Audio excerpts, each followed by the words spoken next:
নির্ধারিত সময় আসার আগে মৃত্যু তোমার হবে না। মৃত্যুর যখন নির্ধারিত সময় হবে তখনই মৌত হবে, এর আগে হবে না। আল্লাহ পাক বলেছেন, ওয়া মা কানা লিনাফসিন আন তামুতা ইল্লা বিইذনিল্লাহি কিতাবাম মুআজ্জালা। আল্লাহ পাক বলেন, আমার নির্ধারিত সময় আসার আগে 1 সেকেন্ড আগে মরবে না, 1 সেকেন্ড পরেও মরবে না। অনেকে বলে অমুকের অকাল মৃত্যু হয়েছে, বলে না, বলে কি না অকাল মৃত্যু হয়েছে, এটা বাজে কথা। কিসের অকাল মৃত্যু? কালেই মরছে, হায়াত ওখানেই শেষ। হায়াত থাকতে 1 সেকেন্ড আগে 1 সেকেন্ড পরে মৃত্যু হবে না। যখন নির্ধারিত সময় আসবে সেই সময় মরবে, এর আগে বা পরে মৃত্যু হবে না। মৃত্যু নির্ধারিত সময়ের আগে মরবে না মানুষ। বাহানায় হোক, ওসিলায় হোক, মরণ যেখানে আছে সেখানে যাওয়াই লাগবে। এই জন্যে কবি বলছেন, দো চিজ আজ দো চিজ কাসাদ জোরে জোর একে আবেদানা দিগার খাকে গোর। দুটি জিনিস মানুষকে টানে, একটা হলো খাদ্য আর একটা হলো মৃত্যু। খাবার যেখানে আছে সেখানে যেতেই হবে, আর মৃত্যু যেখানে আছে সেখানেও যেতে হবে। কোরআনে কারিমে রব্বুল আলামিন বলেন, قُلْ لَوْ كُنْتُمْ فِي بُيُوتِكُمْ لَبَرَزَ الَّذِينَ كُتِبَ عَلَيْهِمُ الْقَتْلُ إِلَى مَضَاجِعِهِمْ। আল্লাহ পাক বলেন, হে নবী তুমি বলে দাও, তুমি শোনায় দাও, যাদের ভাগ্যে নিহত হওয়া আছে তারা যদি তাদের বিছানায় শুয়েও থাকে, প্রকোষ্ঠের ভিতরে থাকে, মৃত্যু সেখানে গিয়ে হাজির হবে, ওখানেই মৃত্যু হয়ে যাবে। মৃত্যুর সময় আসলে পরে মানুষকে মোটেই সময় দেওয়া হবে না। সময় যখন আসবে সময় মতো তাকে বিদায় নিতে হবে। সুতরাং ঈমান, আল্লাহর প্রতি ঈমান আনলে পরে মানুষের ভিতরে নির্ভীকতার সৃষ্টি হয়, সে কাউকে পরোয়া করে না আল্লাহ ছাড়া। চিল্লায় করেন সুবহানাল্লাহ, আরো জোরে বলেন সুবহানাল্লাহ। সাহস, বুক ভরা সাহস তার মধ্যে আসবে। এরপরে আল্লাহর প্রতি ঈমান আনার জন্য, ঈমান আনলে পরে আরেকটি উপকার মানুষের হয়, এটা হলো 4 নম্বর উপকার। এটা কয় নম্বর? 4 নম্বরের উপকার হলো আল্লাহর প্রতি মানসিক প্রশান্তি আসে। সেই মানসিক প্রশান্তিটা হলো এই, ইমানদার কখনো হতাশ হয় না, ইমানদার কখনো হতাশায় ভোগে না, নিরাশায় ভোগে না। যেহেতু কোরআন শরীফের ভিতরে আল্লাহ পাক বলেছেন, আল্লাহর রহমত থেকে কেবল কাফেররা ছাড়া আর কেউ নিরাশ হয় না। আল্লাহর রহমত থেকে নিরাশ হয় কারা? যখন কারা নিরাশ হয়? আর কেউ আল্লাহর রহমত থেকে নিরাশ হয়। সুতরাং আল্লাহর প্রতি এই আশা, ভরসা, আল্লাহর প্রতি এ ধরনের একটি প্রশান্তি মনের মধ্যে থাকে, সে হতাশ হয়। কারণ আল্লাহর প্রতি ঈমান আশায় তার বুক বেঁধে দেয়। আল্লাহ পাক কোরআনে কারীমের মধ্যে বলেছেন, আল্লাযী খালাকানি ফাহুয়া ইয়াহদিন। আল্লাহ ইব্রাহিম আলাইহিস সালামের মুখ দিয়ে কথা বলেছেন। আল্লাহ হচ্ছেন তিনি যিনি আমাকে সৃষ্টি করেছেন আর আমার হেদায়েতের রাস্তাও তিনি দেখিয়ে দিয়েছেন। ওয়াল্লাযী হুয়া ইউতঈমুনি ওয়া ইয়াসকিন। আর আমি যখন ক্ষুধার্ত হই তিনি আমারে খাওয়ান, আর আমি যখন তৃষ্ণার্ত হই তিনি আমারে পান করান। কে খাওয়ান? কে খাওয়ান আর পান করান কে? আল্লাহ পাক বলেন, ওয়াইদা মারিতু ফাহুয়া ইয়াশফিন। ইব্রাহিম আলাইহিস সালামকে দিয়ে আল্লাহ এই কথাও বলালেন, আমি যখন অসুস্থ হই আমারে রোগ মুক্ত কে করে দেয়? বলেন না, কে করে দেয়? আল্লাহ রাব্বুল আলামিন রোগ মুক্ত করে দেন। হযরত আইয়ুব আলাইহিস সালামের ঘটনা কোরআনে কারীমের মধ্যে আল্লাহ রাব্বুল আলামিন উঠায় দিয়েছেন, বলে দিয়েছেন যাতে করে মুমিনেরা মনের মধ্যে আল্লাহর প্রতি আশা ভরসা আনতে পারে। রোগ হয়েছে হযরত আইয়ুব আলাইহিস সালামের, এত অসুখ, অসুখে রোগে শোকে আত্মীয় স্বজন স্ত্রী পুত্র পরিজন সব তারে ছেড়ে গেল, গায়ে পোকা হয়ে গিয়েছে। 1 বছর 2 বছর নয়, বছরের পর বছর ধরে রোগাক্রান্ত অবস্থায় আইয়ুব আলাইহিস সালাম আছেন। এবার সমস্ত শরীর ছেড়ে জিহ্বার মধ্যে পোকা হওয়া শুরু হয়ে গেছে। হযরত আইয়ুব আলাইহিস সালাম জিহ্বায় যখন পোকা শুরু হয়ে গেল, আল্লাহর দরবারে তখন তিনি ফরিয়াদ করে বলেছিলেন, রব্বুল আলামিন, সারা শরীরে পোকা ধরলো, শরীর জরা জরা হয়ে গেল, রোগে শোকে শেষ হয়ে গেলাম, কোনো শিকায়ত করি নাই, এবার তো কথা না বলে পারি না মাবুদ, তুমি দয়া করে আমার জিহ্বায় পোকা দিও না, আমার জিহ্বাটা পোকা ধরেছে, দয়া করে পোকা জিহ্বায় দিও না, কারণ আমার জিহ্বায় যদি পোকা হয়ে যায় তাহলে তোমার মতো আল্লাহর জিকির আমি কি দিয়া করব। আমার জিহ্বাটা ভালো রাখবো আল্লাহ। হযরতে আইয়ুব আলাইহিস সালাম পড়েছিলেন আন্নী মাসানিয়াদ-দুররু ওয়া আনতা আরহামুর রাহিমিন। আয় আল্লাহ, আমি রোগাক্রান্ত হয়ে পড়েছি আর তুমি তো রহমান রহিম। দোয়া মঞ্জুর হলো, আল্লাহ পাক আইয়ুব আলাইহিস সালামকে রোগ মুক্ত করে দিলেন। রোগ হলে পরে কে সেরে দেয়? কে সেরে দেয়? আল্লাহর প্রতি এই আশা, এই ভরসা, এই চিন্তা থাকতে হবে। আল্লাহ পাক বলেন, যখন আইয়ুব আমার কাছে দোয়া করলো আমিও জবাব দিয়া দিলাম, কোন সুবহানাল্লাহ। আল্লাহ পাক বলেন, ফাকাশাফনা মা বিহি মিন দুররি ওয়া আতাইনাহু আহলাহু ওয়া মিসলাহুম মাআহুম রাহমাতাম মিন ইনদিনা। আমি তার কষ্ট দূর করে দিলাম, তার হারানো স্বাস্থ্য ফিরাই দিলাম এবং তার সাথী সঙ্গীদেরকে আমার পক্ষ থেকে আমার রহমত দিয়ে তার কাছে সব আবার আমি ফিরাইয়া দিলাম। সুতরাং মুমিন ব্যক্তি কখনো হতাশ হবে না। চতুর্দিকে দেখে বিপদ আর বিপদ, এই বিপদে সে হতাশ হয় না, আশায় বুক বেঁধে থাকে। নিরাশার আধারে তুমি হে আশার নূর, যেখানে বেরোবার কোনো পথ নাই সেখান থেকে পথ বের করে দেয় কে? চিল্লায় কোন কে দেয়? আমার আল্লাহ পাক। দেখেন হযরত ইউসুফ আলাইহিস সালাম হারায় গেলেন, মানে তার 11 ভাই ইউসুফ আলাইহিস সালামকে কুয়ার মধ্যে ফেলাই দিলেন। আর এসে তারা বলল যে ইউসুফ আলাইহিস সালামকে বাঘে খায়া ফেলেছে।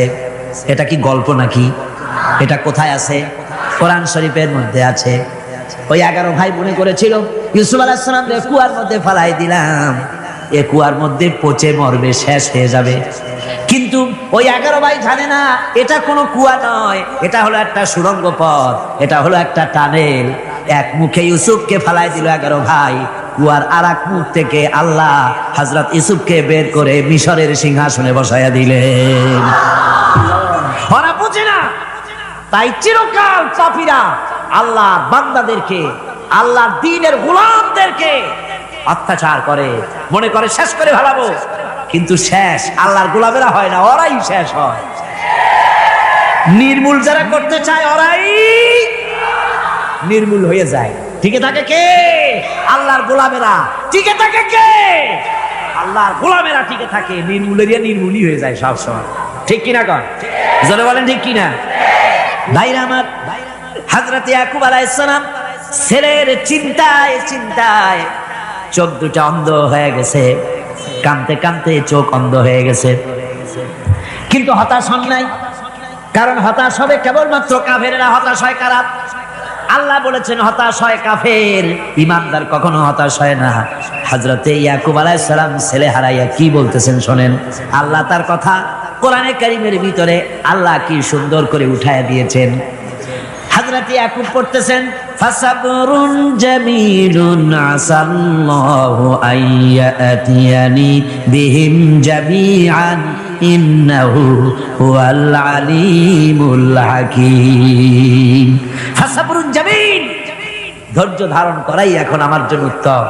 আমি এখন ধৈর্য ধারণ করব, হয়তো শীঘ্রই আল্লাহ আমার যাদের হারাইছি তাদের সকলকে আল্লাহ আমার কাছে ফিরিয়ে দিবেন। তিনি সুবিজ্ঞ, তিনি প্রচন্ড ক্ষমতার মালিক। আশায় বুক বেঁধে থাকলেন তিনি। আর ইউসুফ আলাইহিস সালাম আজকে প্রেসিডেন্ট, তিনি মিশরের কি তিনি 11 ভাই গেছে সেইখানে খাবার আনার জন্য। হযরত ইউসুফ আলাইহিস সালামের চিনতে কোনো কষ্ট হয় নাই, ওরা তো চেনে নাই, কিন্তু ইউসুফ আলাইহিস সালাম চিনে ফেলেছেন। হযরত ইউসুফ কোনো প্রতিশোধ নিলেন না। হযরত ইউসুফ পরিচয় দিলেন আর বললেন, ভয় পাইও না, খাদ্য তোমাদেরকে দিয়ে দিব। তোমাদের ব্যাপারে আমার বক্তব্য হচ্ছে লা তাসরিবা আলাইকুমুল ইয়াউম, তোমাদের বিরুদ্ধে আমার কোনো ক্ষোভ নাই, বিদ্বেষ নাই, মাফ করে দিলাম। এই জামাটা নিয়ে যাও, আমার আব্বার জন্য এই জামাটা নিয়ে যাও। জামানিয়া যাচ্ছে মিশর থেকে। কোথায়? কেনান। কোথায়? মিশর। মিশর থেকে ইউসুফ আলাইহিস সালামের জামানিয়া ছেলেরা কেনানের দিকে যাচ্ছে, আর এদিকে হযরত ইয়াকুব বলতেছেন, আমি যেন আমার নাকের ভিতরে ইউসুফের গন্ধ পেতেছি। সুবহানাল্লাহ। জামা চলে এলো, চোখের উপরে তিনি রাখলেন, আল্লাহ চোখ ভালো করে দিলেন। সুবহানাল্লাহ। ভাইরা আমার, এই জন্য যারা আল্লাহর উপরে ভরসা করে, আল্লাহর ঈমান যাদের মধ্যে এসে যায়, ঈমান বিল্লাহর বড় উপকার হলো সে হতাশ হয় না। যত বড় বিপদ হোক হতাশ হয় না। দেখেন ইউসুফ আলাইহিস সালাম কি কেমন করে জুলাইখা ঘেরাও করে ফেলে দিয়েছে। দরজা বন্ধ, তালা বন্ধ, জানালা বন্ধ, ছিটকানি মারা, খিল মারা, তালা দেওয়া, বেরোবার কোনো পথ নাই, চতুর্দিকে নগ্ন চিত্র। এবার জুলাইখার কুপ্রেত প্রবৃত্তিকে চরিতার্থ করতে হবে, খারাপ কাজ করতে হবে, বেরোবার পথ নাই। হযরত ইউসুফ আলাইহিস সালাম তিনি জানেন দরজা সব বন্ধ, পালাবার পথ নাই, কিন্তু আল্লাহ রাব্বুল আলামিনকে তিনি ভয় করলেন। যুবক মানুষ, আল্লাহ রাব্বুল আলামিনকে ভয় করলেন। রব্বুল আলামিনকে ভয় করে তিনি তালাবদ্ধ দরজার দিকে দৌড় মারলেন। রব্বুল আলামিন আপন কুদরতে সবগুলি দরজা খুলে দিলেন। ওয়া মান ইয়াত্তাকিল্লাহা ইয়াজআল লাহু মাখরাজা। যে ব্যক্তি আমারে ভয় করে, আমার পথে চলতে চায়, আমি রাস্তা খুলে দেই। সুবহানাল্লাহ। সুতরাং ঈমানে বুক বাঁধো জওয়ানেরা, তরুণেরা, হতাশ হওয়ার কোনো কারণ নাই, আশায় বুক বেঁধে থাকো। আপনারা বলেন, এই পৃথিবীতে ইউনূস আলাইহিস সালাম যে বিপদে পড়ছিলেন, এর চাইতে বড় বিপদ পৃথিবীতে কিছু হতে পারে? আপনাদের চিন্তায় বুঝি পারে? এই দিকের লোকেরা কথাই কয় না। কি বলেন, পারে? এত বড় বিপদ চিন্তাও করা যায়। কোরআনে কারীমের মধ্যে আল্লাহ রাব্বুল আলামিন বলেন, ওয়াযান্নুন ইয যাহাবা মুগাদিবান ফাযান্না আন লান নাকদিরা আলাইহি। ইউনূস আলাইহিস সালামকে যখন মাছে গিলে ফেলে দিল, মাছ এবার পানির অতল তলদেশে চলে গেছে। মাছের পেটের ভিতরে দরজা নাই, জানালা নাই, ছিদ্র নাই, পালাবার কোনো পথ নাই। আছে? আছে? ফানাদা ফিল যুলুমাতি আন লা ইলাহা ইল্লা আনতা সুবহানাকা ইন্নী কুনতু মিনাজ জালিমিন। জানেন না এই দোয়া? পড়েন সবাই। লা ইলাহা ইল্লা আনতা সুবহানাকা ইন্নী কুনতু মিনাজ জালিমিন।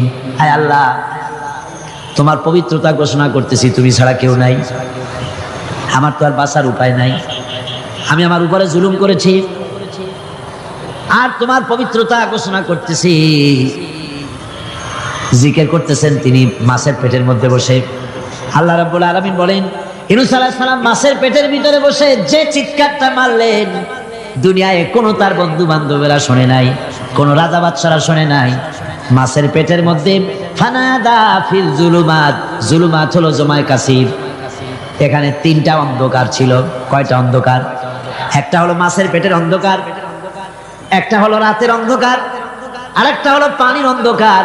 ত্রিবিধ অন্ধকারের ভিতর থেকে ইউনূস আলাইহিস সালাম হতাশ হয়ে যান নাই, তিনি চিৎকার মেরে আল্লাহরে ডাক দিলেন। আল্লাহ কয়, আমি ডাক শুনছি, কেউ তোমার ডাক শুনে নাই, আমি তোমার আরশের মালিক, আমি আল্লাহ শুনতে পেয়েছি। শুধু শুনি নাই, জবাব দিয়া দিলাম। ফাস্তাজাবনা লাহু ওয়া নাজ্জাইনাহু মিনাল গাম্মি ওয়া কাযালিকা নুজিল মুমিনিন। পড়েন না সবাই। ফাস্তাজাবনা লাহু ওয়া নাজ্জাইনাহু মিনাল গাম্মি ওয়া কাযালিকা নুজিল মুমিনিন। আমি আল্লাহ পাক বলেন, আমি ইউনূসের ডাক শুনলাম, ডাকের জবাব দিয়া দিলাম, আর মাছের পেটের ভিতরে বেদনার সৃষ্টি করে দিলাম। মাছ এবার ভেসে উঠলো। মাছের আর এখন কোন উপায় নাই বমি করা ছাড়া। মাছ কেনারায় চলে এলো, ইউনূসকে বমি করে ফেলে দিল। আল্লাহ কয়, শোনো দুনিয়ার মানুষেরা, শুধু ইউনূস আলাইহিস সালামকে নয়, ওয়া কাযালিকা, এইভাবে করে আমার মুমিন বান্দারা যদি বিপদে পড়ে আর আমারে ডাকে, আমি রব্বুল আলামিন এইরকম বিপদ দিয়া বাঁচায়া দেব। বিপদ থেকে বাঁচাবেন কে?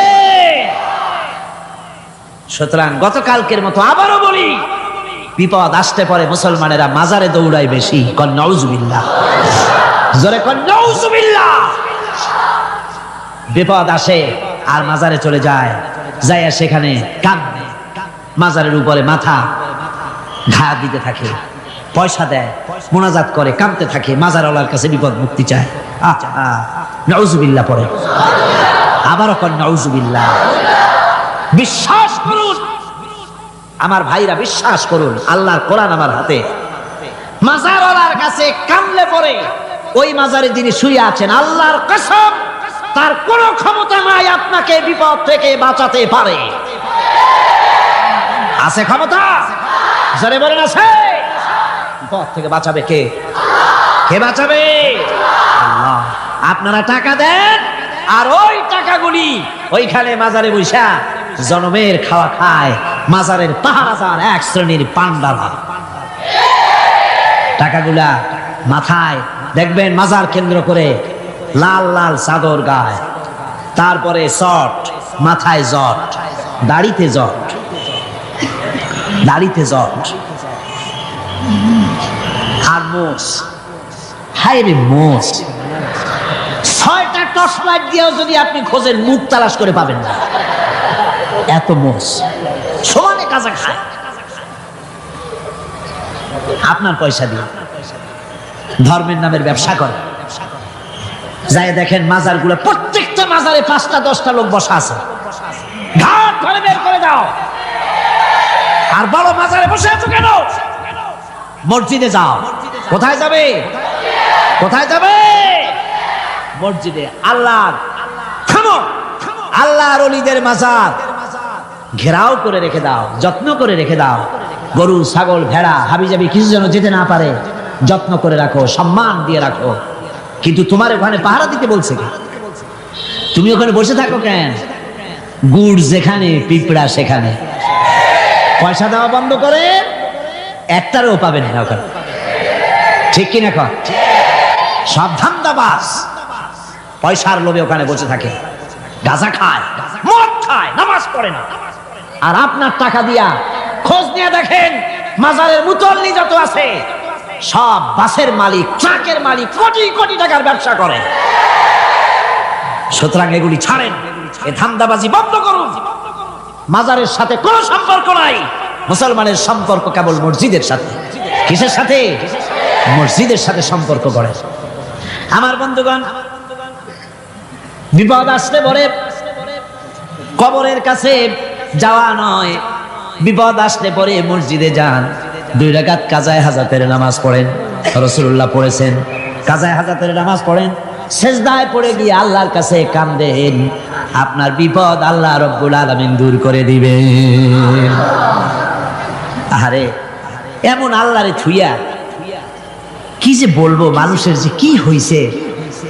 আমি সিলেটে দেখেছি শাহজালাল রহমতুল্লাহ আলাইহি, আল্লাহর ওলি, শাহ আমানত আল্লাহর ওলি, শাহ মাখদুম আল্লাহর ওলি। এই ওলিরা কোনোদিন বলে যায় নাই যে আমার মাজারে পাহারা দিয়ে তোমরা টাকা আদায় করো। বলছে কেউ? শাহজালাল রহমতুল্লাহ আলাইহির মিশন কি ছিল আর এই পাগলেরা করে কি? হযরত শাহজালালের তরবারি আজ আমি তরবারি দেখেছি, দোধারি তরবারি হাতে নিয়ে এসেছেন। এক হাতে ছিল তরবারি আর এক হাতে ছিল আল্লাহর কোরআন। যখন সিলেটে যখন ঢুকলেন গৌর গোবিন্দ তার সব কিছু তিনি আজান দেওয়ালেন। আজান শোনা মাত্র মূর্তিগুলো কাঁপতে লাগলো। গৌর গোবিন্দের কলজা গলার কাছে চলে আসছে, জিজ্ঞেস করছে ব্যাপারটা কি, এরকম হচ্ছে কেন? জ্যোতিষীরা বলল যবন এসেছে, মেলেচ্ছ এসেছে, আর উপায় না। শাহজালাল রহমতুল্লাহ আলাইহি তিনি বসলেন গেটের কাছে। এবার সব পালাচ্ছে। গৌর গোবিন্দ বলল সাপুরিয়াদের ডেকে যে আমারে একটা বাক্সের মধ্যে ভরিয়া সাপ বলে চালাই দিই, আমি সামনে পড়তে চাই না। ভয়তে কলজা গলার কাছে চলে আসছে, শুধু আজান শুনে। এরপরে লোক সব চলে যাচ্ছে, উনি দেখতেছেন যাও যাও যাচ্ছে সব। তারপরে ঝুড়িতে করে যাচ্ছে সাবুরিয়ারা, তোমাদের এর মধ্যে কি সাপ? যাও যাও যাও। এরপরে বড় একটা বাক্স, ওইটার মধ্যে কি? কাজে হুজুর আমরা সাপ খেলা দেখি, এর মধ্যে সাপ। নামাও, আমি সাপ খেলা দেখবো, নামাও। এরপরে বাক্স খুলছে, দেখে যে আসল সাপ বাইর হয়েছে। গৌর গোবিন্দ বলল যে আমার রাজত্ব ছেড়ে দিলাম, আমারে জানে বাঁচা। শাহ জালাল রহমতুল্লাহ আলাইহি বললেন, আমি তো মারতে আসি নাই, আমি তো হত্যাকাণ্ড করতে আসিনি, আল্লাহর দ্বীনকে নিয়ে এসেছি। তিনি ক্ষমা করে দিলেন। সেই শাহ জালাল রহমতুল্লাহ আলাইহির মাজারে লোকেরা বিভিন্ন জায়গা দিয়ে যায়, বাস ভরে ভরে যায়, যাইয়া চাদরের উপরে যাইয়া মাথা ঘা দিতে থাকে আর কাঁদতে থাকে। কতগুলো গজাল মাছ আছে, বিরাট বিরাট গজাল, গায়ে সাদলা পড়ে গেছে, দেখলে মনে হয় যেন রিটায়ার্ড অফিসার, এরকম মোটা। ওগুলারে মুড়ি খাওয়া, কলজা খাওয়া। একটা কুয়া আছে, পানি এত পচা, কয় যে এইটার আর এক মুখ হলো জমজমের সাথে মিশানো। নাউজুবিল্লাহ। হায় রে মানুষ, মুসলমানের আকীদা হয় এত খারাপ, আকীদা বত্তর হয়ে যাচ্ছে। এগুলি ধর্মের নামে ব্যবসা, এগুলি জোরে বলেন কি? এই ব্যবসা বন্ধ করতে হবে, এই ব্যবসা বন্ধ করতে হবে। এরা ধর্মের নামে লুটেরা, চাদর দিয়ে, আগরবাতি দিয়ে, মোমবাতি দিয়ে, সেজদা দিয়ে মুশরিক হয়ে যাচ্ছে, ইসলাম থেকে খারিজ হয়ে যাচ্ছে। আমার কাছে রিপোর্ট এসেছে, প্রচন্ড ভিড়ে মানুষের কষ্ট হচ্ছে, তো কি করা যাবে? আমি বললাম ভিড়, আর আপনারা যদি ভিড় দেখতে চান তাহলে তো সব লোক দাঁড়ায় যাবে, আপনাদের তো দেখার দরকার নেই। একটু চেপে চেপে বসেন আর জোরে সোরে জিকির করেন, লা ইলাহা ইল্লাল্লাহ, লা ইলাহা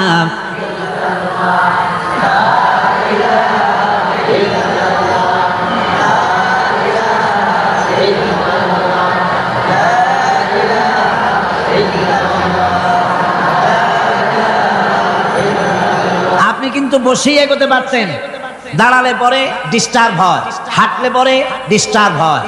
নিজের কপালটারে খারাপ করেন না, এত সুন্দর আল্লাহর কথা শোনা থেকে নিজেকে মাহরুম করতে চেষ্টা করেন না। নিজেও শোনেন, অপরকেও শুনতে দেন। বসেন, মাজা ব্যথা করবে না, আল্লাহ মাজা ব্যথা ভালো বানায় দেবে যত সময় বসবেন। কোন আলহামদুলিল্লাহ। আপনারা বসছেন যে জায়গাটায়, এটা বেহেশতের টুকরা। এটা কি? এটা প্যারেড ময়দান নয়। মাজালিসুল ইলম হিয়া রাউযাতুম মিন রিয়াদিল জান্নাহ। হযরত আলী বলেছেন, যেখানে ইলম চর্চা হয়, কোরআন আলোচনা হয়, হাদিস আলোচনা হয়, সেটা কোনো সাধারণ জায়গা না, সেটা জান্নাতের টুকরা হয়ে যায়। জোরে বলেন সুবহানাল্লাহ। কাজে বেহেশত থেকে শয়তানের জন্য বাইর করিয়া না দেয়, সতর্ক থাকেন। শয়তান কি চায় যে আপনি সারাক্ষণ শোনেন? কি কোন চায়? চায় না। শয়তানের খপ্পরে পড়ে না, বসেন আর শোনেন। ঈমানদার যখন বিপদে জর্জরিত হতে থাকে তখন সে ভেঙে পড়ে না, তখন অন্ধকারে, বিপদের অন্ধকার বিদীর্ণ করে আলোর এক প্রভা তার চোখের সামনে উদ্ভাসিত হয়ে ওঠে। সেটা কি? সেটা হলো আল্লাহ রাব্বুল আলামিনের বাণী, ফাইন্না মাআল উসরি ইউসরান, ইন্না মাআল উসরি ইউসরা। আল্লাহ পাক বলেন, জেনে রাখো, দুঃখ এবং কষ্টের সাথে রয়েছে সুযোগ আর সুবিধা, আর অসচ্ছলতার সাথে রয়েছে উদার সচ্ছলতা। জোরে কোন সুবহানাল্লাহ। কাজে ভয় পাওয়ার কারণ নাই, হতাশ হওয়ার কারণ নাই। মন আশায় বুক বেঁধে রাখো। গুনাহ করেছো, হতাশ হয় না। যুবকদের গুনাহ করা স্বাভাবিক। ইউনিভার্সিটির ছাত্র, কলেজের ছাত্র, প্রফেসর, শিক্ষক, অফিসার ঘুষ খেয়েছেন, জিনা করা হয়েছে, মদ খাওয়া হয়েছে, মিথ্যা কথা বলা হয়েছে, যাই কিছু করেন না কেন ভয় পাওয়ার কারণ নাই, নিরাশ হওয়ার কোনো দরকার নাই। আল্লাহ পাক ডেকে বলেছেন, কুল ইয়া ইবাদিয়াল্লাযীনা সারাফু আলা আনফুসিহিম লা তাকনাতু মির রাহমাতিল্লাহ। আরে আমার আল্লাহর মতো এত ভালো আর কেউ আছে? এত দরদ আর কারো আছে? আমার আল্লাহ বলেন, ও নবী আপনি শোনায় দেন, হে আল্লাহর বান্দারা, তোমরা যারা নিজেদের উপরে বাড়াবাড়ি করেছো, নিজেদের উপরে জুলুম করেছো, অত্যাচার করেছো, আমি আল্লাহর রহমত থেকে নিরাশ হয়ে যেও না। মানুষ যদি অপরাধ করে, বাপের সাথে অপরাধ করেছে, মায়ের সাথে অপরাধ করেছে, মা বাবা সন্তানের চাইতে এত বড় কল্যাণকামী তো আর কেউ নাই, কিন্তু মা বাবা কোনোদিন বলে না আয় আমার ছেলে তোরে মাফ করে দেই, এরকম বলে নাকি? মন চায় ছেলে যদি মাপ চাইতো খুশি হয়ে মাফ করে দিতাম, কিন্তু কেন যে আসে না, ডাকে না যে আয় মাফ করে দেই। মা বাপ আপনাকে এত ভালোবাসে, সেই মা বাপও আপনাকে বলে না যে আয় মাফ করে দেই। আমার আল্লাহ হচ্ছেন এমন আল্লাহ, আল্লাহ রাব্বুল আলামিন ডাকেন, এ বান্দা খুন করেছিস ফিরে আয়, জিনা করেছিস ফিরে আয়, হত্যা করেছিস ফিরে আয়, চুরি করেছিস ফিরে আয়, কুফরি করেছিস ফিরে আয়, সুদ খেয়েছিস, ঘুষ খেয়েছিস, মদ খেয়েছিস ফিরে আয়, এসে আমার দরবারে চোখের পানি ফেল, আমার দরবারে কাঁদাকাটি কর। ইন্নাল্লাহা ইয়াগফিরুয যুনুবা জামিআ ইন্নাহু হুয়াল গফুরুর রহিম। আমার দরবারে চোখের পানি ফেলে কাঁদ, আমি রব্বুল আলামিন জিন্দেগীর গুনাহ মাফ করে দেব। সুবহানাল্লাহ কর, সুবহানাল্লাহ কর। আমার কাছে কাঁদ, চোখের পানি ফেল। আল্লাহ রাব্বুল আলামিনের কাছে বান্দার দুইটা ফোঁটা বেশি প্রিয়। একটা হলো জিহাদের ময়দানে যে রক্ত ফোঁটা দেওয়া হয়, এটা আল্লাহর কাছে প্রিয়। আর আল্লাহর ভয়তে গুনার জন্য লজ্জা করে অনুশোচনা করে বান্দা যখন চোখের পানি ছেড়ে দেয়, আল্লাহর কাছে এটা অত্যন্ত প্রিয়। নবীজি বলেছেন, বান্দা যখন গুনার ভয়তে, আল্লাহর ভয়তে, জাহান্নামের ভয়তে অনুশোচনা করে যখন চোখ দিয়া পানি ছেড়ে দেয়, ওই চোখের পানি নাকের অর্ধেক আসতে না আসতে আল্লাহ রাব্বুল আলামিন বান্দারে মাফ করে দেন। আল্লাহ বরদাস্ত করতে পারেন না যে বান্দা কান্দে। আমার ভাইরা, আল্লাহ রহমত, এই পৃথিবীতে আল্লাহ রহমতকে 100 ভাগ করা হয়েছে। আল্লাহ রহমতের কত ভাগ? এই 100 ভাগের 1 ভাগ সারা পৃথিবীতে ছড়াই দেওয়া হয়েছে। আর 99 ভাগ কার কাছে? আল্লাহর কাছে। একটা ভাগ দুনিয়া ছড়ানো হয়েছে আদম আলাইহিস সালাম থেকে নিয়ে এই পর্যন্ত, এখান থেকে নিয়ে কিয়ামত পর্যন্ত পৃথিবীতে যত মানুষ আসবে, যত প্রাণী আসবে, তাদের মধ্যে প্রাণী জগতেও গাভী তার বাছুরকে ভালোবাসে ঠিক কিনা, হাতি তার বাচ্চাকে ভালোবাসে ঠিক কিনা, মুরগি তার বাচ্চাকে ভালোবাসে কিনা, প্রত্যেক মাই তার সন্তানকে ভালোবাসে মানুষের মতো।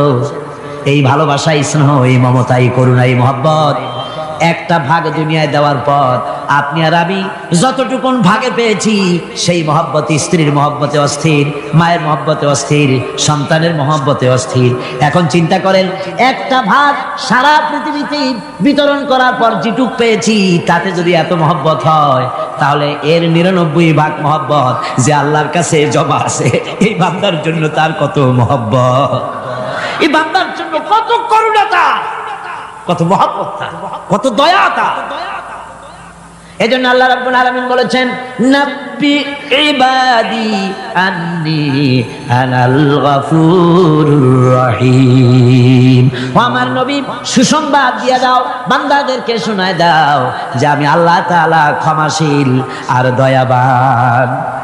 হুজুর কাঁদতেছিলেন, হযরত ওমর রাদিয়াল্লাহু তাআলা আনহু এসে দেখেন হুজুর একা কাঁদতেছে। হুজুর জিজ্ঞেস করছেন, হযরত ওমর জিজ্ঞেস করলেন, হুজুর আপনি কাঁদেন কেন? একা একা। হযরত ওমর বলেন, আমি যখন প্রশ্ন করলাম, নবীজি বললেন, আমার কাছে কিছু আগে জিবরাইল এসেছিলেন। জিবরাইল এসে আমাকে বললেন, আল্লাহ পাক বলেছেন, হে আমার নবী, ইসলামের ভিতরে থেকে যে সমস্ত মানুষগুলো ইসলামের ভিতরে থেকে চুল আর দাড়ি পাকায় দিছে, কিয়ামতের দিন এই লোকগুলারে আমি শাস্তি দিতে আমার শরম হবে। হযরত ওমর বলেন, হুজুর উম্মতের জন্য কত বড় খুশ খবর এটা, আর আপনি কাঁদতেছেন। হুজুর বলেন, ওমর তুমি জানো না, আমার কান্নার কারণ ভিন্ন। আমার কান্নার কারণ হলো যে আল্লাহ রাব্বুল আলামিন কিয়ামতের দিন দাড়ি চুল পাকা বান্দারে শাস্তি দিতে শরম করবেন।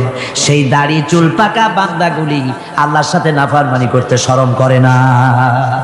আমি এই লজ্জায় কাঁদতেছি। ভাইরা, হুজুর আল্লাহ পাক বলেন, আমার নবী রাতের আধারে যখন একটা বুড়া আমার দরবারে হাত উঁচু করে, একটা বুড়া মানুষ রাতের আধারে যখন আমার দরবারে হাত উঁচু করে আর যখন বলতে থাকে রব্বুল আলামিন আমার পেছনের জীবনটা বড় খারাপ করেছি, এমন কোন কাজ জীবনে করি নাই যা তোমার কাছে কিছু দাবি করতে পারি, সব রকমের নাফরমানি করেছি, আজ আমি বুড়া হয়ে গেছি, কামাই করতে পারি না, ছেলে আমাকে চোখে দেখতে পারে না, পুত্রবধূ আমাকে ঘরে জায়গা দেয় না, আমার স্ত্রী আমাকে দেখতে পারে না, রোজগার করতে পারি না, হাঁটতে পারি না, চলতে পারি না, সবার কাছে আমি তিতা হয়ে গেছি, আমি দাঁড়াতে পারি না, কোমরে ব্যথা পাই, হাঁটুতে ব্যথা পাই, চলতে পারি না, কানে শুনতে পাই না, চোখে দেখতে পারি না, আর তোমার কাছে কিছু চাইয়া নেব এমন ভালো কাজও করি নাই। এইভাবে যখন বান্দা কাঁদতে থাকে আমার দরবারে, ও আমার হাবিব আমার রহমতের দরিয়ায় জোশ মেরে যায়, আমার শরম হয় এই বুড়াটারে কেমনে খালি হাতে ফিরাইয়া দেই। সুবহানাল্লাহ, সুবহানাল্লাহ। আমার আল্লাহর এত দয়া, আমার আল্লাহর এত মায়া, এত মহব্বত। আমার আল্লাহ রাব্বুল আলামিন বলেন وَإِذَا سَأَلَكَ عِبَادِي عَنِّي فَإِنِّي قَرِيبٌ। ও আমার হাবিব, আমার বান্দা আমার ব্যাপারে প্রশ্ন করে, আমি বান্দার একদম নিকটে। কোরআন শরীফের ভিতরে যত জায়গায় রাসূলকে বলা হয়েছে সুয়ালের কথা, আপনাকে প্রশ্ন করা হয়, আল্লাহ তার জবাব কুল এই কথা বলে জবাব দিয়েছেন। যত জায়গায় সুয়াল এসেছে, যেমন কোরআনে কারীমের মধ্যে আল্লাহ পাক বলেন ওয়ায়াসআলুনাকা আনিল মাহিদ, মেয়েদের হায়েজ সম্পর্কে জিজ্ঞাসা করা হয়, কুল হিয়া আযা, হে নবী আপনি বলুন, এভাবে করে কুল দিয়ে জবাব দেওয়া হচ্ছে। আবার প্রশ্ন করা হচ্ছে ওয়ায়াসআলুনাকা আনিল আনফাল, এই গনিমতের মাল সম্পর্কে হুজুর আপনাকে, হে নবী আপনাকে প্রশ্ন করা হয়, আল্লাহ কুল দিয়া জবাব দিলেন, আল্লাহ বলেন আপনি বলেন। ওয়ায়াসআলুনাকা আনিল খামরি ওয়াল মাইসির, আল্লাহ পাক বলেন নবী আপনারে প্রশ্ন করা হয়, কুল ফীহিমা ইসমুন কাবীর, আল্লাহ কুল দিয়া বললেন তুমি বলো। আবার বলা হলো ওয়ায়াসআলুনাকা আনিল আহিল্লা কুল হিয়া মাওয়াকিতু লিন্নাস, নবী আপনাকে প্রশ্ন করা হয় চাঁদের ক্রমবর্ধমান এবং ক্রমহ্রাস, এই যে বাড়ে আর কমে, পূর্ণিমা হয় অমাবস্যা হয়, কেন হয় আপনি বলুন কুল, আপনি বলেন এটা আমি অক্ত এবং সময়, বছর আর দিন গণনা করার জন্য পৃথিবীবাসীদের জন্য বিনা পয়সায় একটা ক্যালেন্ডার বানাইয়া আকাশে ঝুলাই রেখেছি। এভাবে যত জায়গায় এসেছে আপনাকে প্রশ্ন করা হয়, তত জায়গায় আল্লাহ জবাব দিয়েছেন কুল আপনি বলেন। গোটা কোরআন শরীফের ভিতরে এই একটি মাত্র জায়গা যেখানে বলা হয়েছে আপনাকে প্রশ্ন করা হয়, আল্লাহ এখানে বলতে পারতেন কুল আপনি বলেন, আল্লাহ তোমাদের নিকটবর্তী, এভাবে জবাব হয় না। এটা কায়দাটা হলো এই, আল্লাহ বলতেছেন ওয়াইজা সালাকা ইবাদি, ও আমার নবী প্রশ্ন তো আমার বান্দারা আমার ব্যাপারে করেছে, এবার আপনার জবাবের কোনো দরকার নাই, প্রশ্ন আমার ব্যাপারে আমি নিজে জবাব দিয়ে দেই, ফা ইন্নী কারীব, ও বান্দা আমার ব্যাপারে প্রশ্ন করেছিস, জবাব আমি দেই, আমি তোর সবচাইতে বেশি নিকটে। সুবহানাল্লাহ, কত নিকটে?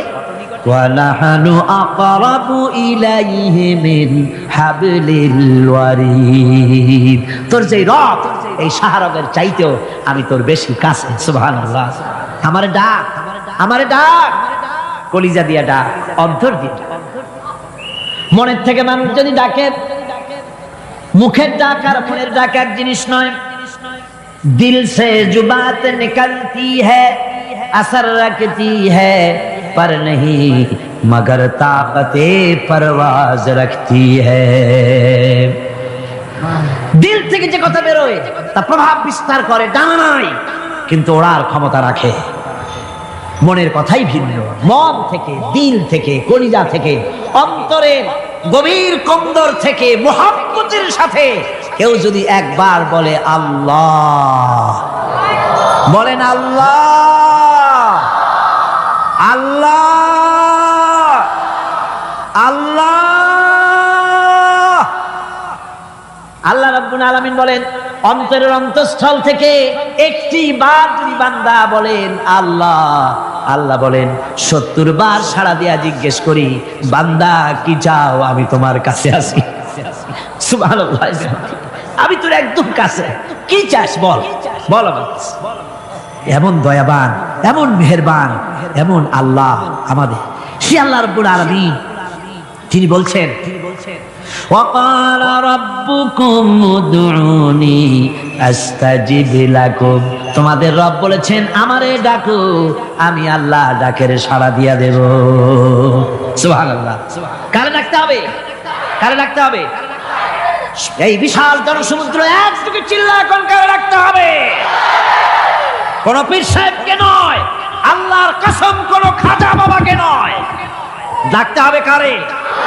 চিল্লা এখন কারে? ওয়াকালা রাব্বুকুম উদউনি, তোমার রব তোমাকে বলতেছে আমারে ডাকো, আস্তাজিব লাকুম, আমারে ডাকবে আমি সাড়া দিয়ে দেব। সুবহানাল্লাহ। আল্লাহকে ডাকেন, কি চাই আপনার বলেন, কি চাই?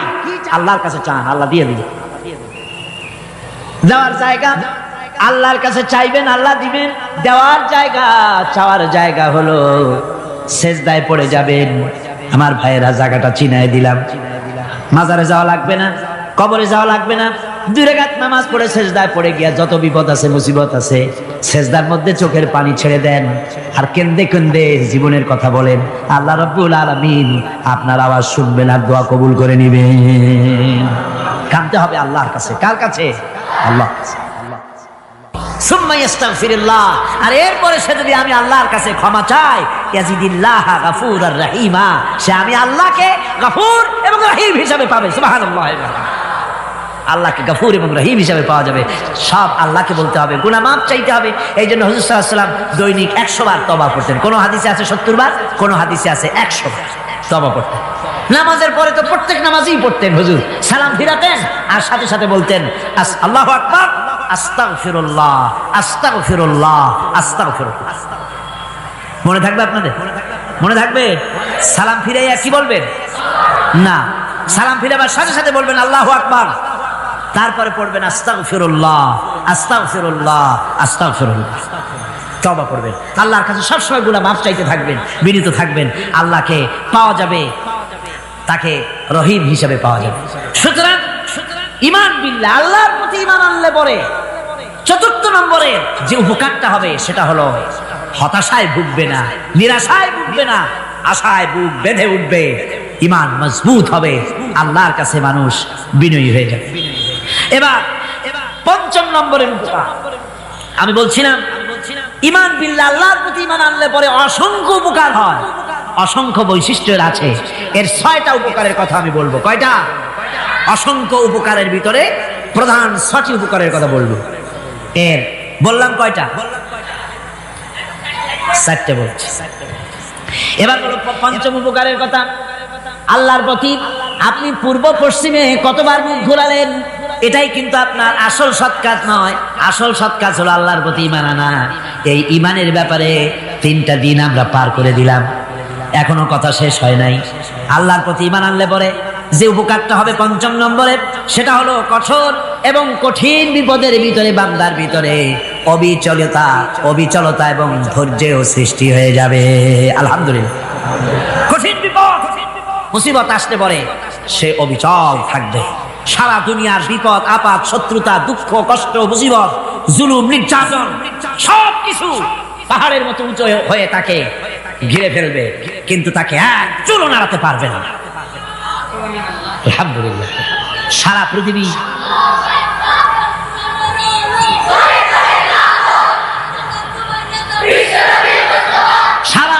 একদিকে আর সে একা একদিকে থাকবে। বিরোধিতা তো হবেই, বিপদ তো আসবেই। কবি বলতেছেন সাথে যা কার হ্যাঁ अज़ल से ता इमरोज सते जा का रहा है अज़ल से ता इमरोज चरागे मुस्तफावी से शरारे बुलहबीस। সে আবহমান কাল থেকে শুরু করে মুস্তাফা সাল্লাল্লাহু আলাইহি ওয়াসাল্লামের দীপ শিখার সাথে আবু জাহেল, আবু লাহাবের অগ্নিস্ফুলিঙ্গের টক্কর লেগেই আছে। রাসূলুল্লাহ আল্লাহর দেওয়া এই বিধান, এই দ্বীনের বাতিটা টিম টিম করে জ্বলেছে। আর গোরকি, টর্নেডো, হাজার হাজার মাইল বেগে হ্যারিকেন এসেছে, গোরকি এসেছে, টর্নেডো এসেছে, টাইফুন এসেছে, কিন্তু এই আলো নিবাইতে পারে নাই। সুবহানাল্লাহ। এই আলো নিবাতে পারে নাই। এই শত্রুতা চিরকালের, নিবাতে পারবে না। কারণ হচ্ছে আল্লাহ রাব্বুল আলামিন বলেছেন, ইউরিদুনা লিইউতফিউ নূরাল্লাহি বিআফওয়াহিহিম ওয়াল্লাহু মুতিম্মু নূরিহি ওয়ালাউ কারিহাল কাফিরুন। ওরা চায় মুখের ফু দিয়ে আমার আলোকে নিভিয়ে দেবে, কিন্তু আমি আমার আলোকে পূর্ণতা দান করব। তাতে কাফের বেঈমানদের কলজায় যত জ্বালা যন্ত্রণা হোক, আমার দিন কেউ মিটাই দিতে পারবে না। সুবহানাল্লাহ। সুতরাং বিপদে অবিচলতা আসবে, সে অটল হবে, মজবুত হবে। কোরআনে কারীম বলতেছে, ওয়া কাযালিকা জাআলনা লিকুল্লি নাবিয়্যিন আদুওয়াম মিনাল মুজরিমিন। এই পৃথিবীতে এমনি করে আমি সকল নবীদের শত্রু বানিয়েছি, সব পাপিষ্ঠ অপরাধীদেরকে। নবীদের সাথে বিরোধিতা করেছে কারা? পাপিষ্ঠরা, অপরাধীরা। আজও খুঁজে দেখেন, আজও ইসলামী আন্দোলনের বিরোধিতা যারা করে সবগুলি কি পাপিষ্ঠ? সত্য কি রাখ? ইসলামী আন্দোলনের বিরোধিতা যারা করে, হিসাব করে, চোখ দিয়ে তাকায় দেখেন, খুঁজে দেখেন তাদের নামগুলি। মদখোর, জিনাকার, বদমাশ, চোর, হাইজাকার, বেনামাজি, লুটেরা, মিথ্যাবাদী, সবচাইতে সমাজের নিকৃষ্ট লোকগুলি ইসলামের বিরোধিতা করে।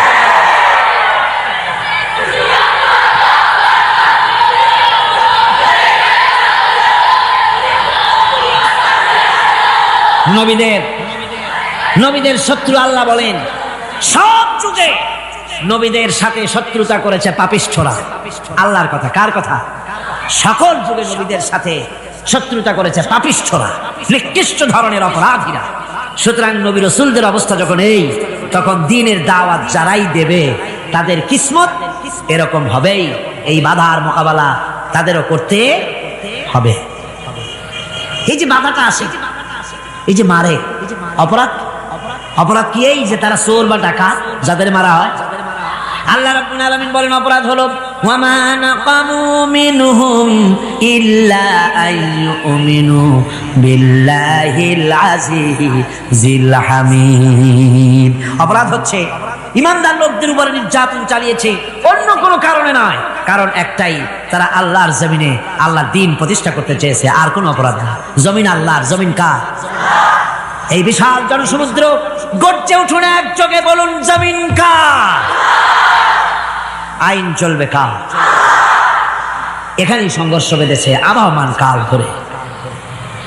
মানুষ অত্যাচারিত হয়েছে, সাহাবায়ে কেরাম অত্যাচারিত হয়েছেন।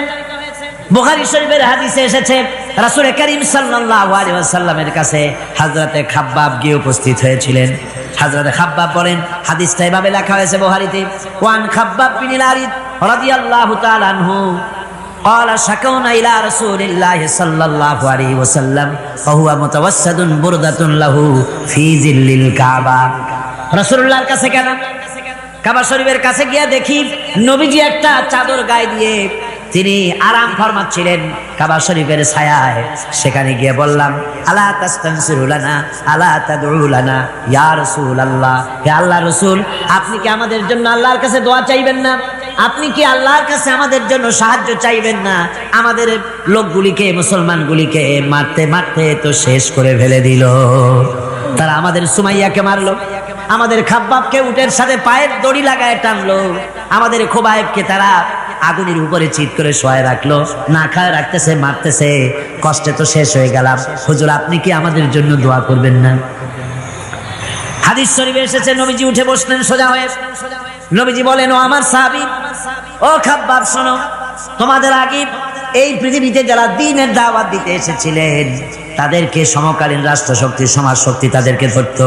ফায়ুখাজুর রাজুলো, তাদেরকে তারা ধরতো। ফায়ুফারু লাহু ফিল আরদ, আর তার জন্য জমিনের ভিতরে কবর বানাইতো। ওই কবর ফায়ুজালু ফিহা, ওই কবরের ভিতরে তাকে কোমর পর্যন্ত গেড়ে দিত। সুম্মা ইউতা বিল মানশার, এরপরে করাত আনতো, ফায়ুদাউ আলা রাসিহি, এরপরে ওই করাত তার মাথার উপরে রাখতো, ফায়ুজালু নিসফাইন, এরপরে করাত দিয়া চিরে জীবিত মানুষটারে দ্বিখণ্ডিত করে ফেলে দিত। মা ইয়াসুদ্দুহু যালিকা আন দীনিহি। ও আমার খাব্বাব, এত কষ্ট দেওয়ার পরেও সেই যুগের কোন মুসলমানকে, দিনের দায়ীদেরকে আল্লাহর দিন থেকে এক চুলো তারা সরাই দিতে পারে নাই, এক চুলো সরাতে পারে নাই। ওয়াল্লাহি ও খাব্বাব, আমি আমার আল্লাহর নামে কসম করে বলছি, লা ইউতাম্মান্নাল্লাহু হাযাল আমরা হাত্তা ইয়াসিরা আর-রাকিবু মিন সানা ইলা হাযাল মাউত। আমি কসম করে বলি, আল্লাহ রাব্বুল আলামিনের এই সানা থেকে হাজারামাত পর্যন্ত লোকেরা যাতায়াত করবে, সুন্দরী রমণীরা গমন করবে, সদাকারেরা যাতায়াত করবে, টাকা নিয়ে পয়সা নিয়ে যাতায়াত করবে। তাদের মনের মধ্যে লুটের ভয়, টাকার ভয়, চুরির ভয়, ডাকাতির ভয়, জেনার ভয়, হত্যার ভয়, ধর্ষণের ভয়, কোনো ভয় থাকবে না। লা ইয়াখাফু ইল্লাল্লাহ, আল্লাহ ছাড়া কোনো ভয় থাকবে না। এমন একটা সমাজ, এমন একটা সময় আসবে, ওয়ালাকিন্নাকুম তাস্তাজিলুন, অথচ খুব তাড়াহুড়ো তোমরা করতেছো। তাড়াহুড়ো করো না, সময় আসবে ইনশাআল্লাহ। আর সে সময় আসছিল মদিনায়, আসে নাই? আসে নাই? সুতরাং আজও চট্টগ্রামের এই বিশাল জনসমুদ্রকে বলতে চাই, নির্যাতন, স্বৈরাচার, জুলুম, অত্যাচার, হত্যাকাণ্ড যা কিছু ঘটতেছে, ধৈর্য ধরুন, আন্দোলনে শরীক হন, জান বাজি রাখুন। এ বাংলাদেশেও আগামী যে পার্লামেন্ট হবে, আগামী জাতীয় নির্বাচনে যে পার্লামেন্ট তৈরি হবে, ইনশাআল্লাহ সেই পার্লামেন্ট হবে কোরআনের পার্লামেন্ট ইনশাআল্লাহ।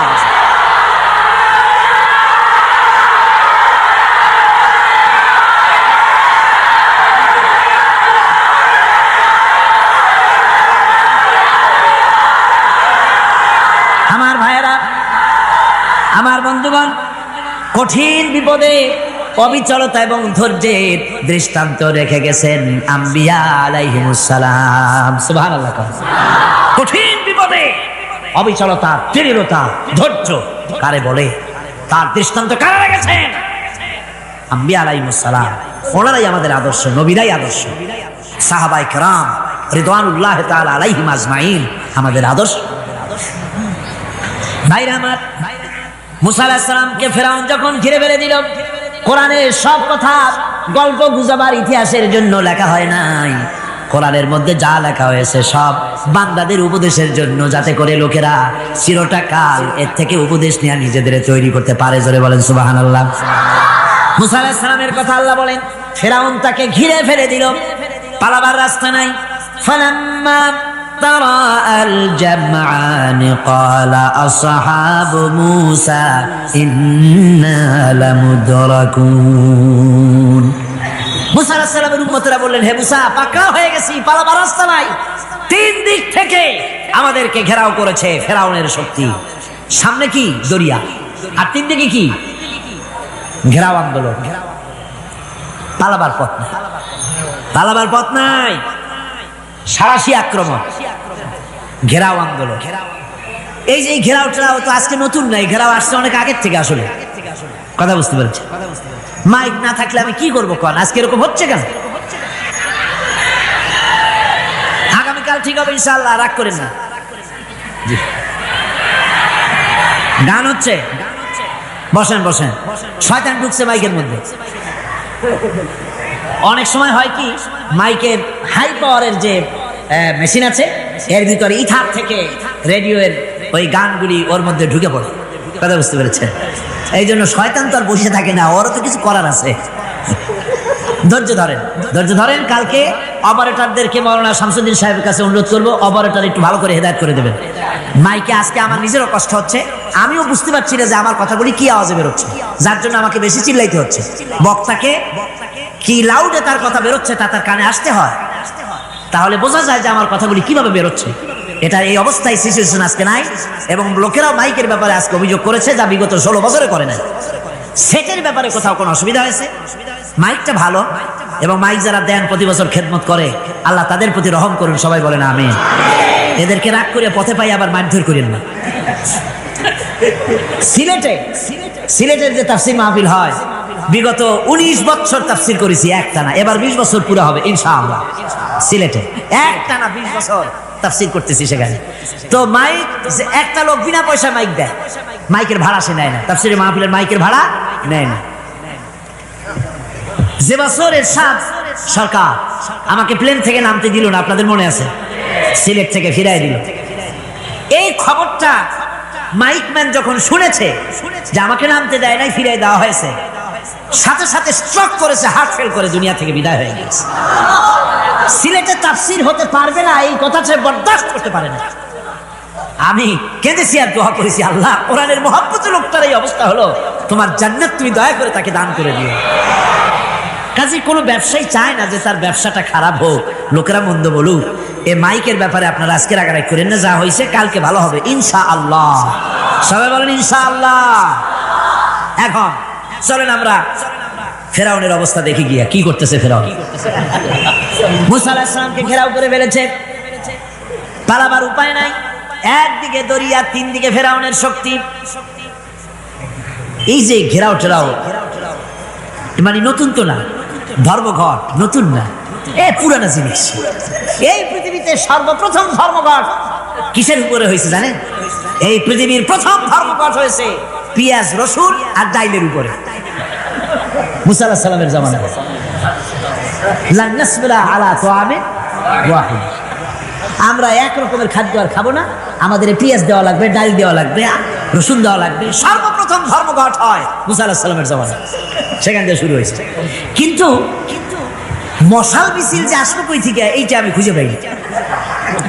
পরে প্রত্যেকটা জিনিসের একটু ইতিহাস আছে, আমি খুঁজতে খুঁজতে পেলাম। আমি জানি না এর ইতিহাস মূলে কোথায়, কিন্তু আমি যতদূর খুঁজে পাইছি সেটা হলো মশাল মিছিলের আবিষ্কার হয়েছে লঙ্কায় রাবণের সময়। হনুমানের লেজে আগুন দিয়া তারপরে লঙ্কা কাণ্ড ঘষালো, নামই আছে লঙ্কা কাণ্ড। হনুমানেরা লেজে আগুন দিয়ে রাবণ যে লঙ্কায় মশাল মিছিল করেছিল হনুমানরে দিয়া, ওই হনুমানের ওই সিস্টেমটা এখনো আমাদের দেশে চালু আছে। এইটা আসলে কোনো ভদ্রলোকের এই মিছিল হওয়া উচিত না। আগুন নিয়ে কিসের মিছিল? আগুন হলো জাহান্নামের প্রতীক। আগুন কিসের প্রতীক? জাহান্নামের প্রতীক। যদিও আমাদের উপকারে লাগে, কাজে লাগে। সুতরাং আমরা যা করব, প্রত্যেকটা জিনিসের পেছনে সুন্নতে নববীর কোনো না কিছু থাকতে হবে। কথা বুঝতে পেরেছেন? তিন দিক থেকে ঘেরাও হয়ে গেছে, পালাবার কোনো রাস্তা। হযরতে মুসা আলাইহিস সালামের কাছে উম্মতেরা বললেন, পালাবার তো কোনো পথ নাই, এখন উপায়টা কি? আমাদের তো আর উপায় নাই। মুসা আলাইহিস সালাম দেখেন বিপদে পড়ে গেছেন, কিন্তু ধৈর্য হারান নাই, ভয় পান নাই। ভয় পাইছিলেন? ভয় পেয়েছেন? প্রশ্নই ওঠে না। মুসা আলাইহিস সালাম, আল্লাহ পাক যাদেরকে বলেছেন উলুল আযম রাসূল, যাদের বলেছেন তার মধ্যে হযরত মুসা একজন উলুল আযম পয়গম্বর। চারটি গাড়ি কথা না, আল্লাহ কথা বলছেন তার সাথে, কালিমুল্লাহ তিনি। সুবহানাল্লাহ।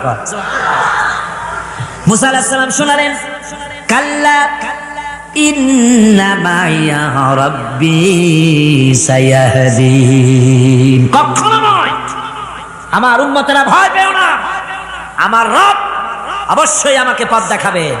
সুবহানাল্লাহ। তিন দিক থেকে শত্রু, একদিকে দরিয়া, পালাবার কোনো রাস্তা নাই। সেখানে দৃঢ়তার সাথে তিনি বলছেন, অবশ্যই আমার আল্লাহ আমারে পথ দেখাবে। সুবহানাল্লাহ। নবীরা এই দৃঢ়তা দেখিয়েছেন, অবিচলতা দেখাইছেন। আল্লাহ পাক মুসা আলাইহিস সালাম যখন এই দৃঢ়তা দেখালেন, এই অবিচলতা দেখালেন, সঙ্গে সঙ্গে জিবরাইল এসে হাজির হয়ে গেলেন। আল্লাহ পাক বলেন, ফাআওহাইনা ইলা মুসা আন আদরিব বিআসাকাল বাহরা ফানফালাকা ফাকানা কুল্লু ফিরকিন কাত্তাউদিল আযীম। মুসা আলাইহিস সালামকে আমি ওহী নাযিল করলাম, তাকে বললাম হাতে যে লাঠি আছে, এই লাঠি দিয়ে আঘাত করো দরিয়ার উপরে। দরিয়ার উপরে আঘাত করলেন, একটা রাস্তা হয় নাই, 12টা রাস্তা তৈরি হয়ে গেল। আর দেওয়ালগুলা পাহাড়ের মতো উঁচা হয়ে গেল। দরিয়ার ভিতরে পাহাড়ের মতো উঁচা, মজবুত 12টা রাস্তা। এবার মুসা আলাইহিস সালাম তার দলবল নিয়ে চললেন। আল্লাহ রাব্বুল আলামিন বলেন, وأنجينا موسى ومن معه أجمعين মুসা এবং তার সাথী সঙ্গীদেরকে আমি পার করে দিলাম। মুসা আলাইহিস সালাম এবং তার সাথী সঙ্গী নিয়ে যখন দরিয়ার মাঝখানে আসছে, ফেরাউন তার দলবল নিয়ে এসে গেছে।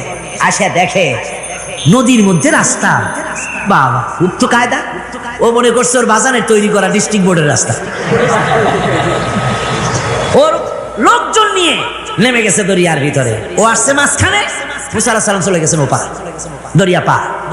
মাঝখানে যখন এসে গেল, আল্লাহ রাব্বুল আলামিন পানিকে অর্ডার করলেন কুন। আল্লাহর তো বটন টেপা লাগে না, মুখ দিয়া কোনো হুকুম করা লাগে না, শুধু বলেন কুন। যে ব্যাপারে কুন বলেন ফায়াকুন, সাথে সাথে হয়ে যায়। আল্লাহ বললেন কুন, আর অমনি রাস্তা বন্ধ হয়ে গেল। এবার তুফান শুরু হয়েছে নদীতে, ঢেউয়ের উপরে ঢেউ, মৌজুন কাল জিবাল, পাহাড়ের মতো উঁচু হয়ে হয়ে ঢেউ আসতেছে। দলবল ঘোড়া আর অস্ত্রপাতি যা ছিল সব মরে শেষ। এবার ফেরাউন একা উপরে ওঠে আর নিচে নামে, পানি খেতে খেতে পেটের কাম সারা। জনমের খাওয়া খাইছে পানি, এখন জান চায়। বাঁচবার আর উপায় না, বাঁচবার আর উপায় নাই। ফেরাউন তার নিজের জীবন সম্পর্কে হতাশ হয়ে গেল। এবার ফেরাউন বলতেছে, আমানতু আন্নাহু লা ইলাহা ইল্লাল্লাযী আমানাত বিহি বানু ইসরাঈল। আমি ঈমান আনলাম, আমি ঈমান আনলাম আল্লাহ ছাড়া কোনো ইলাহ নাই। ওই আল্লাহর উপর ঈমান আনলাম যে আল্লাহর উপর ঈমান এনেছে বনি ইসরাঈলেরা। আল্লাহ যাতে ঠিক পায় যে কোন আল্লাহর উপর ঈমান আনছে। বনি ইসরাঈলের আল্লাহর উপর ঈমান আনলাম। আল্লাহ এই তো মুসলমান হয়ে গেছি, এরপরও আমার সুবাও কেন? আল্লাহ রাব্বুল আলামিন জবাবে বলেন, আল আন, এখন ওয়াকাদ আসাইতা ক্বাবলু ওয়া কুনতা মিনাল মুফসিদিন। এখন ঈমান আনার কথা বলছো, অথচ যুগের পর যুগ, বছরের পর বছর ধরে আমার মানুষের উপরে মন গড়াই চালাইছো, আমার পয়গম্বরের সাথে বেয়াদবি করেছো। আজ তোমাকে আমি ছাড়ছি না, তোমাকে আজকে ছেড়ে দেব না। আমি তোমাকে মারব। আর সমস্ত প্রাণীগুলিকে, স্থলচর প্রাণীগুলিকে আল্লাহ পাক অর্ডার দিয়া দিলেন, এই ফেরাউনের লাশকে ডুবাবি না, পচাবি না, খাবি না। আল ইয়াউমা নুনাজ্জিকা বিবাদানিক, আমি তোমার শরীরে বাঁচায় দেব। পোকে খাবে না, পানিতে পচবে না, মাছে খাবে না, কুমিরে খাবে না, দুনিয়ার কোনো পশুতে খাবে না। আমি তোরে শুটকি বানাইয়া রাখবো, যাতে করে দুনিয়ার সমস্ত ফেরাউন যত যুগে যুগে আসে তোরে দেখে যেন হেদায়েত নিতে পারে। ফেরাউনকে আল্লাহ শুটকি বানায় রাখছে। আমি ফেরাউনদের লাশ দেখেছি ব্রিটিশ মিউজিয়ামে। ফেরাউন তো একটা না, অনেকগুলা। আসলটারে অবশ্য দেখিনি। ব্রিটিশ মিউজিয়ামে ওই ফেরাউনগুলার লাশ যখন অসুবিধা হয়, মমিগুলি, তখন ইংল্যান্ডে নিয়ে যায় চিকিৎসা করাবার জন্য। চোখ টোক আছে গর্তের ভিতরে, তারপরে চামড়া টামড়া হাড়ের সাথে মিশানো, ওইভাবে চেহারা দেখলে মনে হয় যে সত্যি ফেরাউনিগুলো। আর ব্রিটিশের কাম, মিশর থেকে নামছে এমন কোনো জিনিস নাই। আমি সেখানে এক বক্তৃতা বলছিলাম, আপনারা এদের এখন সভ্য, এদের এখন ভদ্র, এরা হলো ইন্টারন্যাশনাল সোর্স। ওরা সারা দুনিয়া চুরি করেছে। লন্ডনে বক্তৃতা করেছি, সারাটা দুনিয়া চুরি করছে, আমাদের দেশকে শোষণ করেছে। এই বিশাল ভূভাগকে শোষণ করে ইংল্যান্ডের দ্বীপটাকে তারা সাজাইছে। তারা ময়ূর সিংহাসনের, শাহজাহানের ময়ূর সিংহাসনের ময়ূরের বাম চোখে কোহিনূর মণি লাগাইছিলেন। শাহজাহান ময়ূরের ডান চোখে কোহিনূর মণি লাগায় নাই। কোহিনূর মণির অনেক দাম, আমি দেখে এসেছি মণি। এখন সেটা কুইন এলিজাবেথের মুকুটে শোভা পাচ্ছে। সেই মণি এমনি বলে প্রবাদে ৭ রাজার ধন ১ মাণিক্য, বলেন এরকম অনেক দাম। শাহজাহান দেখালেন, আমি মুসলমান, আমার কাছে এটার দাম নাই, এই জন্য ময়ূরের ডান চোখে লাগালাম না, বাম চোখে লাগাই দিলাম। এইটারে চুরি করছে। তারপরে মিশর থেকে, মিশরের মমি চুরি করেছে, জুতা চুরি করছে, ছাতি চুরি করছে, পিসা চুরি করেছে। আমি বললাম এইগুলা কি ভদ্রলোক নাকি? এরা জুতা চোর, পিছা চোর, লাঠি চোর, সব চুরি করছে। যাই দেখেন ব্রিটিশ মিউজিয়ামের মধ্যে সব দুনিয়ার চুরি করা জিনিস নিয়ে তারা মানুষকে দেখাইয়া পয়সা অর্জন করছে। টিপু সুলতানের তরবারিটা পর্যন্ত চুরি করেছে। আজ পর্যন্ত ব্রিটিশ মিউজিয়ামে টিপু সুলতানের তরবারিটা আছে, আমি তরবারিটা দেখে এসেছি। আমার বন্ধুগণ, বলতেছিলাম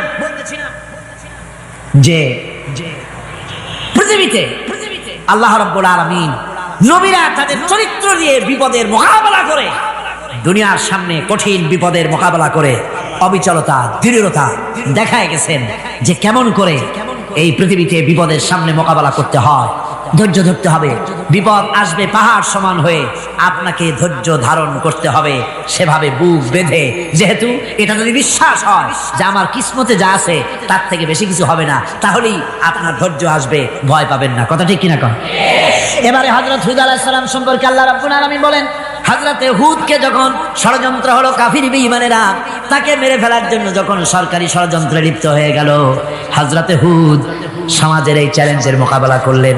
হযরত হুদ বলেন, ফাকিদুনি জামিআন সুম্মা লা তুনজিরুন ইন্নী তাওয়াক্কালতু আলাল্লাহি রাব্বি ওয়া রাব্বিকুম।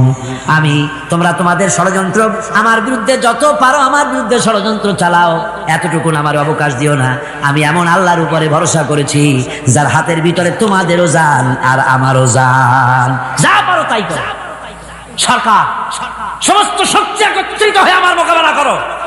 একদিকে হুদ আলাইহিস সালাম, আর একদিকে গোটা জাতি। হযরত হুদ ভয় পায় নাই। সুবহানাল্লাহ। ঈমান বিল্লাহ মানুষের কলিজাকে এভাবে শক্ত করে দেয়। কোন আলহামদুলিল্লাহ। এবারে এই বিপদের, কঠিন বিপদের মোকাবেলা করে আমার রাসূল যে প্রমাণ দিয়া গেলেন, আমার রাসূল যে কঠিন বিপদের মোকাবেলা করলেন, ভাইরা আমার, হিজরতের রাতে সওর পাহাড়ের ভিতরে যখন তিনি আশ্রয় নিলেন, হযরতে আবু বকরের সাথে ছিলেন। হযরতে আবু বকর রাদিয়াল্লাহু তাআলা আনহু বলেন, হুজুর আপনি দাঁড়ান, এটা তো পাহাড়িয়া গুহা, গুহার ভিতরে সাপ থাকতে পারে, বিচ্ছু থাকতে পারে, আমি আগে ঢুকি, বিপদ যদি হয় আমার উপর থেকে হয়ে যায়। গুহার ভিতরে নেমে গুহা সাফ করলেন। এরপরে হুজুরকে ডাকলেন, হুজুর তাশরীফ নিলেন গুহার ভিতরে। এরপরে হুজুর বললেন, আবু বকর, পাহাড়ে হেঁটে হেঁটে 2-3টা পাহাড় পাড়ি দিয়া যাওয়া লাগে সূর পাহাড়ে। মদিনার সোজা রাস্তা হুজুর ধরেন নাই, মেসফালার পথ দিয়া, জাবালে কেদোয়ার উপর দিয়া 3টা পাহাড় পাড়ি দিয়া তারপরে হুজুর গেলেন সূর পাহাড়ে। গুহার ভিতরে হুজুর তাশরীফ নিলেন। বললেন, আবু বকর তুমি বসো, তোমার উরুর উপরে মাথা রেখে আমি একটু আরাম করি। হযরতে আবু বকর বসলেন, হুজুর তার উরুর উপরে মাথা রেখে ঘুমায় গেলেন। আর এরপরে কাফির বেঈমানেরা তালাশ করতে করতে কাফেরেরা এসে গেল পায়ের চিহ্ন দেখে দেখে গর্তের কাছে। হযরত আবু বকর ভয়তে কেঁদে ফেললেন, আহারে আর তুই উপায় নাই, এবার তো ধরা পড়ে গেছি, এবার নবীজিকে মেরে ফেলে দেবে। নবীর মহব্বতে, নিজের মহব্বতে নয়, নবীর মহব্বতে কাঁদতেছিলেন। হুজুর বলেন, হুজুরের ঘুম ভেঙে গেল। বলো, আবু বকর কাঁদো কেন? ছেলের কথা, মেয়ের কথা, বিবির কথা, বাড়ির কথা মনে পড়লো নাকি? হযরত আবু বকর বলেন, ইয়া রাসূলুল্লাহ, আল্লাহর কসম করে বলি, যেদিন ঈমান এনেছি এই কলিজার ভিতরে মা বাপ, স্ত্রী, পুত্র, পরিজন, এমনকি আমার নিজের জীবনের চাইতে আপনারে বেশি ভালোবাসি। তা কাঁদো কেন? কাঁদো কেন? হযরত আবু বকর বলেন, হুজুর ধরা পড়ে গেছি, কাফেররা এসে গেছে, গর্তের কাছে তাকালি আমাদের দেখতে পাবে, আমরা তো মাইনরিটি, ওরা তো মেজরিটি, আমরা তো ধরে মারি ফেলাই দেবে, আপনাকে মেরে ফেলে দেবে, এই জন্য কাফির। আল্লাহ রাব্বুল আলামিন, হুজুর তখন কি দৃঢ়তা, কি অবিচলতা, কি ধৈর্যের পাহাড় সম মনোবৃত্তি তখন দেখালেন। আল্লাহ কোরআন শরীফে চিরকাল যাতে মানুষেরা হেদায়েত নিতে পারে সেজন্য হুজুরের কথা উঠায় দিলেন কোরআনে।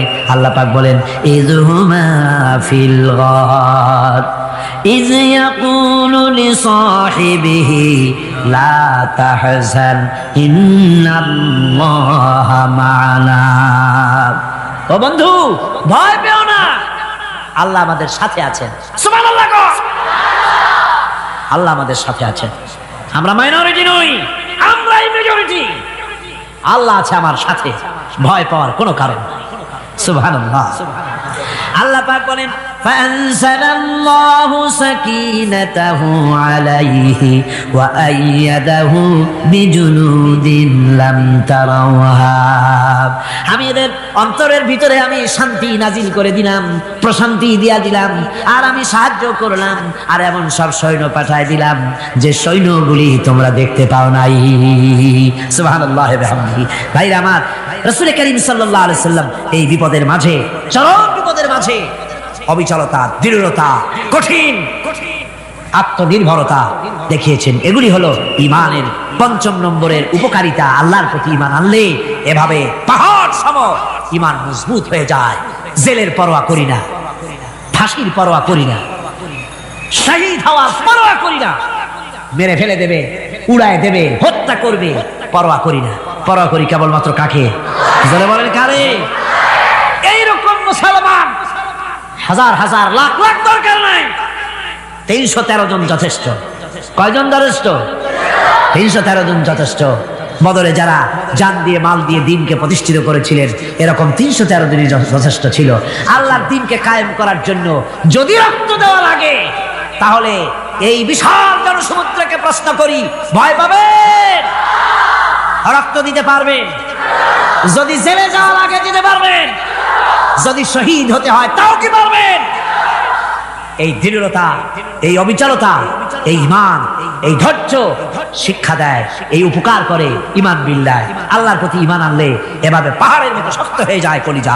কোন আলহামদুলিল্লাহ। আমার বন্ধুগণ, এবার আমি বলবো সর্বশেষ উপকারের কথাটা বলি, মোনাজাত ছেড়ে দেব। কয়টার কথা বলছিলাম? উপকার ছয়টা উপকারের কথা বলেছি। অনেকগুলি বৈশিষ্ট্য, অনেকগুলি উপকারের মধ্যে আল্লাহর প্রতি ঈমানের 6টা উপকারের কথা 5টা বলা হয়ে গেছে।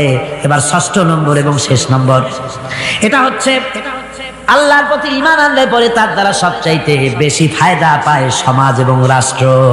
কোন আলহামদুলিল্লাহ, কোন আলহামদুলিল্লাহ। আল্লাহর প্রতি ঈমানের দ্বারা নৈতিক সংশোধন হয় এবং রাষ্ট্র আর সমাজ সবচাইতে বেশি উপকৃত হয়। কারণ হলো ঈমানদার ব্যক্তি আল্লাহর প্রতি যে ঈমান এনেছে তার মনের মধ্যে ধারণা এটা হয়, আমার কোনো কাজ তো গোপন থাকে না। ইন্নাল্লাহা লা ইয়াখফা আলাইহি শাইউন ফিল আরদি ওয়ালা ফিস সামা। আল্লাহর কাছে গোপন বলতে কিছু নাই, আকাশেও নাই, জমিনেও নাই, কোনো কিছু গোপন নাই। সুতরাং আমি যা করি সব আল্লাহ দেখেন এবং শোনেন। এমনকি মানুষ যে কল্পনা করে সে কল্পনাও আল্লাহ টের পায় না, নাকি? টের পায় কিনা? وَإِن تُبْدُوا مِنْ أَنفُسِكُمْ أَوْ تُخْفُوهُ يُحَاسِبْكُم بِهِ اللَّهُ। মনের ভিতরে যে কল্পনা করো, আল্লাহ পাক বলেন এই কল্পনারও হিসাব আমি রব্বুল আলামিন তোমার কাছ থেকে নেব। ফায়ুআযযিবু মান ইয়াশাউ, যারে খুশি শাস্তি দেব আর যারে খুশি আমি maaf করে দেব। জোরে বলেন সুবহানাল্লাহ। ফায়াগফিরু লিমান ইয়াশা ওয়া ইউআযযিবু মান ইয়াশা, যারে খুশি maaf করব, যারে খুশি শাস্তি দেব, কল্পনারও হিসাব নেব। এই কথা মুমিনের যদি জানা থাকে তাহলে আর তার কোনো চিন্তা থাকে না, তার নৈতিক চরিত্র ভালো হয়ে যায়। কোন সুবহানাল্লাহ। মোনাজাতের কথা শুনে গতকাল বলছিলাম যে মোনাজাতের কথা শুনে যারা হাঁটে, আমি বুঝি না, আমার বুঝে আসে না যে এটা কেমন ধরনের নৈতিকতা। আপনি আপনার বিবেককে কি বুঝান? এই বিশাল জনসমুদ্র নিয়ে আল্লাহর কাছে হাত তুলবো, দোয়া করব, মোনাজাত করব, এই লোভ সম্বরণ করেন কি করে? আশ্চর্য কথা, আশ্চর্য কথা।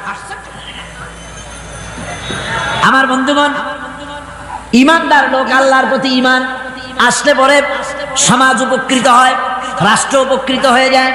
যেহেতু বান্দা জানে আমি দায়িত্বহীন কোনো কথা বলতে পারবো না, দায়িত্বহীন কোনো কাজ করতে পারবো না। আল্লাহ পাক বলেছেন, মা ইয়ালফিযু মিন কাউলিন ইল্লা লাদাইহি রাকীবুন আতীদ। বান্দা এমন কোনো কথা বলে না যে কথা আমার ফেরেশতারা রেকর্ড করে না রাখে। কাজী মুমিন ব্যক্তি আল্লাহর ভয়তে দায়িত্বহীন কথা বলবে না। নির্বাচন আসলে পরে রাস্তা সোনা দিয়ে বান্ধায় দেবো, এই করব সেই করব, না খাইয়া কেউ মরবেন না। আসে না নির্বাচনের সময় সারাগালি বদনারা মঞ্চে দাঁড়িয়ে কত বড় বক্তৃতা করে, ভাইয়ের আমার, বোনের আমার, এবার আমার বোতল মার্কা বাক্স, আপনারা আমাকে ভোট দিয়ে দেশ এবং জাতির আরেকবার 12:30 বাজাইবার সুযোগ দিন। এবার ক্ষমতায় গেলে কেউ না খাইয়া মরবেন না, কিন্তু কি খাইয়া মরবে তাও বলেন।